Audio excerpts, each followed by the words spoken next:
Welcome to Redtastic. Story 1. I, 32 female, come from a small blended family of 5. My parents, myself, stepbrother, 36 male, and stepsister, 35 female. I live a bit far from my family. I live with my husband, 33 male, and our children in the city. It's about a 12-hour drive to my parents' home. Before my dad's remarriage, I was involved in a car accident, and to save my life, the doctors had to amputate my leg. I was a child when it happened, and I grew up using crutches and prosthetic legs. I still walk with a little difficulty, but I'm pretty much used to it. The accident took a toll on my parents' relationship, and they eventually divorced. Dad got custody and remarried my stepmom 2 years later. Stepmom already had 2 girls from her previous relationship, and they both came to live with us. Life was as expected. My step-siblings were bullies. They would hide my prosthetic leg, so I would not go out or play with them. They would hide my crutches and prosthetics, then rearrange the bedroom, so I would find it difficult to navigate without holding anything for support. Whenever I complained to our parents, I would be reprimanded for being a spoil sport and told to enjoy their game. I learned to stay on my own, avoiding them whenever I could. I was grateful when we moved apartments because I got my own bedroom and it limited our interactions, although they still found ways to remind me that I was missing a leg. They even lied to the people in school that I lost my leg because my mom was drunk driving. It wasn't true though, and I made sure to correct the narrative. I wasn't their only victim.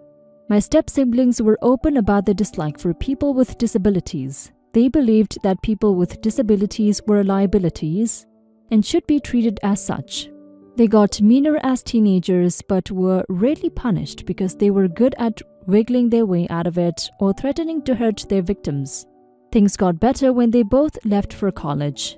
Recently, my stepsister called me because she needed some help and wanted to come live with me for a few days to sort herself out.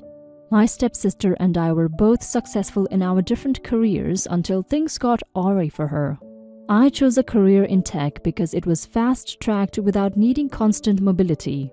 On the other hand, my sister had an active business that was seasonal yet quite profitable. It was booming in the past, but it dwindled with the rise of tech. She had no backup plan and didn't switch to e-commerce. So she lost her major clients to more tech-savvy competitors, and it affected her finances. She requested to come live with me for a few weeks so she would use the opportunity to look into other business options or learn the ropes of e-commerce from me, since I work from home. However, I turned down her request and offered to teach her what she needed to know virtually. Although we're older now, my siblings have not outgrown the tendency to make fun of my lameness or make subtle nasty jokes at people with visible disabilities, and while I've developed a tough skin, I am protecting my children. I have a foster child, 10 male, who is an amputee. I am majorly concerned about my child because he is sensitive and shy, and I wouldn't want my sister to make fun of his situation. He's a sweet child, and I don't want him exposed to such nastiness. I told my dad my reason for my decision, and now my family is unhappy with me. My dad thinks I'm overreacting even though he never defended me from them. He claimed it was because they were childish antics and that he didn't see the need to step into our fun. I reminded him that their idea of fun affected my social life, and he knows nothing about protecting one's child from potential bullies since he never protected me. My stepsister thinks I'm an a-hole for choosing my foster child over her. She called him a legless stranger and told me I'm a major a-hole for choosing a stranger over family. Am I the a-hole here? Update. My sister called again to force me to reconsider my decision. I maintained my decision that she could not live with me. I asked why she could not live with her brother since he lives halfway, and she could not give a reasonable response. I made her know that my children are my priority, and this includes my foster child. He is not a stranger in my home, and I will choose him 1,000 times over her. We're no longer talking, and I'm okay with it. I would never subject a child to the trauma I suffered because of them. Thanks to everyone who understood my decision. I appreciate your understanding. You're not the a-hole, OP, and your father didn't grow wiser with time. He still remains the man who refused to protect his child from her bullies because he thought they were having fun with you. Your step-siblings were having fun, all right. They were having fun tormenting you. I'm so glad you've grown up to be a better parent than your dad. Do not let your stepsister into your house. She obviously has not changed her ways. You have a kid to protect. He's all that matters. Your sister can go look for help elsewhere, since she can't be a good person. Story 2. So to give some context, I, 35 female, have been married to my husband, 37 male, for 6 months. He has 2 children from 2 different, uninvolved mothers, and they live with us full-time. The kids are 7-year-old and 10-year-old. I work long hours and it's a demanding job time-wise. My husband thinks that just because I work from home that I can pause whenever, but it's untrue. He'd ask me to do things for the kids or him during work hours, but I told him I'm working and unavailable during those hours, and that the kids are his responsibility till I'm done. Yesterday, he told me he wanted to go attend a friend's engagement dinner and asked if I could take time off work to make the kids dinner. I told him absolutely not and insisted that he cook for them or order takeout. He said he had no time to cook and takeout was off the table since he doesn't want them to eat fast food. He later said fine and that he was going to cook dinner then go to the party. 2 hours later, the kids came in and said they were hungry. I was puzzled. I asked if their dad cooked them dinner and they said he didn't. Moreover, he told them to come ask me to cook for them at exactly 7 p.m. I was so pissed to find myself in this situation. I took a few minutes off the meeting and ordered takeout from the nearby restaurant and fed the kids. Then had them watch TV, then go to sleep. He came home at 11 p.m. and went off on me after he discovered that I didn't cook like he was counting on me to do. Not only that, but he yelled about feeding the kids takeout. I argued back saying I had no choice after he basically tricked me into cooking for them knowing I was busy. So I ordered food and made sure the kids were fed while I focused on work. He ranted about how I care more about work than my stepchildren, God forbid, and called me selfish, then went upstairs and refused to talk to me. He's still sulking about it today and says I need to get my priorities in order because they're messed up. Info. About that friend's engagement, my husband has this friend from college.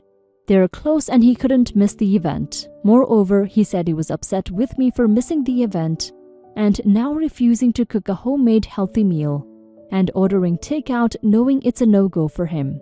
The reason I expected him to cook other than the fact that I was busy was that he usually cooks for them, so it's both of our responsibility. Does he work? Yes, but barely. He works at a warehouse only twice a week. His friend's dad owns the warehouse and he has a lot of leverage. More context on the mothers. One is an ex-wife, the other is an ex-girlfriend. Both left for financial reasons, he said, but I'm not fully convinced by that. Not the a-hole OP. You were working and your husband prioritized a party over taking care of his children. He's the one acting selfish and childish. He also thought that it was okay to directly lie to you and then deliberately push his responsibilities onto you during work hours while he was out partying. That's a level of disrespect that needs to be addressed ASAP. He had no right to complain about how you deal with the situation that he dumped on you. If he didn't want them to eat takeout, then he should have done his job as a parent. Now for some comments. Not the a-hole, but you have bigger issues in your marriage than takeout. You married someone who does not respect your work or your time, is willing to let his kids go hungry in order to force your hand, and is now using emotional blackmail to punish you. This is a fundamentally broken approach to relationships, and it's honestly not hard to see why he doesn't have relationships with either of his kids' mothers. Not the a-hole. Please leave this relationship shop because I cannot tell you how many parties I have missed as a single mom. It is our job 24/7. It is not something I would shirk off on someone else, and if my significant other could not watch them, I would hire a babysitter. So many things could have happened to them, and they are old enough to see what their father is doing, and will understand it fully when they are older. You are going to continue to be his maid and money bags. Find someone who will respect and cherish you for you, not for what you can do for them. Bail out now. This man does not respect your needs, feelings, or boundaries. This relationship will consume you to the point where you no longer have a sense of self. Everything will be about his and the kids' needs. 1. He attempted to manipulate you into doing exactly what you wanted. 2. He got angry at you when his manipulation failed. 3. He's now gaslighting you into believing you're the bad guy for not falling for his manipulation. 4. He's now using the silent treatment to make you see things his way. This will only get worse. Save yourself and leave. File for divorce and move on to a happier existence. Sorry, you're not the a-hole. Story 3. My wife is due in about a month and we've been wanting to have a little getaway together. Work has been chaotic for us both, so we never got the chance to have time off until now. I've requested 4 days off next week and we'll be going to our nice little beach house. We've really been looking forward to having this alone time together and getting away from everything before our son gets here. It's close to this small town with a nice spa day and other places to check out, so we're pretty excited. A few days ago, my sister married her husband. No wedding, just a courthouse type thing online or something like that. Anyways, they really want to go on their honeymoon and conveniently, they want to use our beach house next week because her husband is going on a work trip. Won't be back until middle of May, I believe. I told her they can go before us, but they will have to be gone by Thursday because that's when we arrive. Their issue is work and they only have next weekend free. I had to tell her no then because we want to use all 4 days. I have already requested these days off from work and we can't just change it last minute. But they really want to have their honeymoon before her husband has to leave. So she's mad now that we don't want to give up our place when we can go on vacation any other time. And yes, she's right. But since I can't miss work aside from the days I asked to have off, the next time we get to take a mini vacation will probably be after our son is born. The whole point is we would like our last alone time now. Sister has been extremely angry at us over this since they want to have a nice honeymoon before he leaves. Are we being a-holes? Information: my wife and I own the beach house, but we've let the family use it every now and then. It's a nice spot, so I know that's why she's asking, on top of not having to pay for it.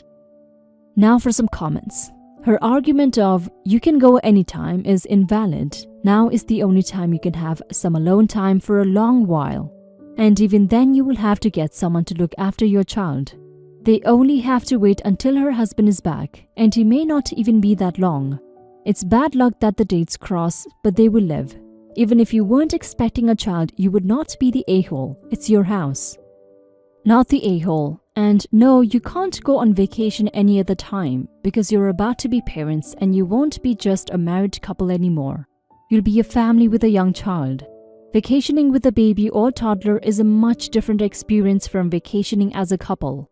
In fact, I would say it's not much of a vacation at all. It's just parenting in another location. She can go somewhere else for her honeymoon. It's your beach house and you made your plans first. Your plans for your beach house predate her demands for your beach house. She has a hell lot of more flexibility than a couple with an impending newborn. Her entitlement and assholery is astounding. Tell her it is your property, so for her it is May, which is only a month's wait. I mean, come on. Or never, and if she keeps pushing it, will be never. Not the a-hole. Hope you have a good baby moon and good luck with the birth.